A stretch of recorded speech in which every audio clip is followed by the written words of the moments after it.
వెంటనే మాజీ ఎమ్మెల్యే కబ్జా చేసిన ప్రభుత్వ భూములను వెంటనే తెలంగాణ సిపిఐ పార్టీ శ్రేణులు మహబూబాబాద్ జిల్లాను సమగ్ర అభివృద్ధి చేయాలని, వివిధ మండలాల్లో రెవెన్యూ డివిజన్లో ఉన్నటువంటి సమస్యలు పరిష్కరించాలని, పేదలు వేసుకున్నటువంటి గుడిసెలకు పట్టాలు ఇవ్వాలని, 50 అమలు చేయాలని, విభజన హామీలు ఉన్నటువంటి ప్రధాన డిమాండు బయ్యారం ఉక్కు పరిశ్రమను ఏర్పాటు చేయాలని గత 10 సంవత్సరాలుగా బీజేపీ అధికారంలో ఉన్న, టీఆర్ఎస్ ఇక్కడ అధికారంలో ఉన్న ఆ యొక్క పరిశ్రమ ఏర్పాటులో తీవ్రమైనటువంటి నేరపూరిత నిర్లక్ష్యాన్ని వహించినటువంటి నేపథ్యంలో ఈ ప్రభుత్వం కొత్తగా ఏర్పడినటువంటి ప్రభుత్వంలోనైనా ఈ బయ్యారం ఉక్కు పరిశ్రమ ఏర్పాటు చేయాలని డిమాండ్తో ఆందోళన చేస్తూ ఉన్నాం.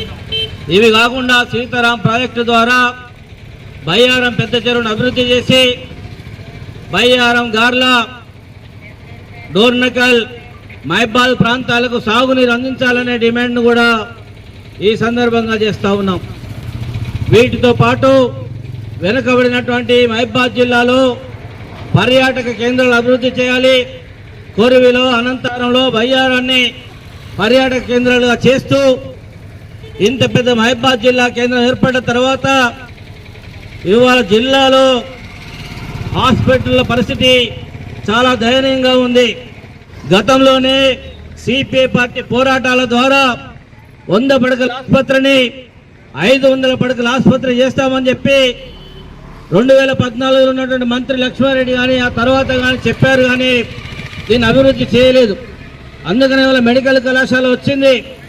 ఈ మెడికల్ కళాశాల వచ్చిన సందర్భంగానైనా ఇక్కడ డాక్టర్ల కొరత లేదు కాబట్టి తక్షణమే 1000 పడకలతో సూపర్ స్పెషాలిటీ ఆసుపత్రిని మహబూబాబాద్ జిల్లా కేంద్రంలో నిర్మించడం ద్వారా ఈ జిల్లాలో వెనుకబడినటువంటి గిరిజనులకు, వెనుకబడిన వర్గాలకు అందుబాటులోకి వైద్యం వస్తుంది కాబట్టి సూపర్ స్పెషాలిటీ ఆసుపత్రి డిమాండ్ చేస్తూ ఉన్నాం. ఇవాళ మహబూబాబాద్ జిల్లాలో ఉన్నటువంటి అన్ని పిఎస్సీలను 30 పడకల ఆసుపత్రిగా చేసి 24 గంటల సేవలు అందించాలి. ఇప్పుడు ఇక్కడ డాక్టర్ మురళీ నాయక్ గారు, డోర్నకల్లో రామచంద్ర నాయక్ గారు, ఆ పక్కనే కోరం కనకయ్య గారు, ఇటు పక్కన మరొక మహిళ, యువ మహిళ యశస్విని రెడ్డి గారు, అదేవిధంగా మంత్రి గారి మరి నియోజకవర్గం ఇందులో ఉంది. మరి ఈ ప్రాంత అభివృద్ధిని నిర్లక్ష్యం చేయకుండా ఈ బడ్జెట్లో అధిక నిధులు కేటాయించాలని డిమాండ్ చేస్తూ ఉన్నాం.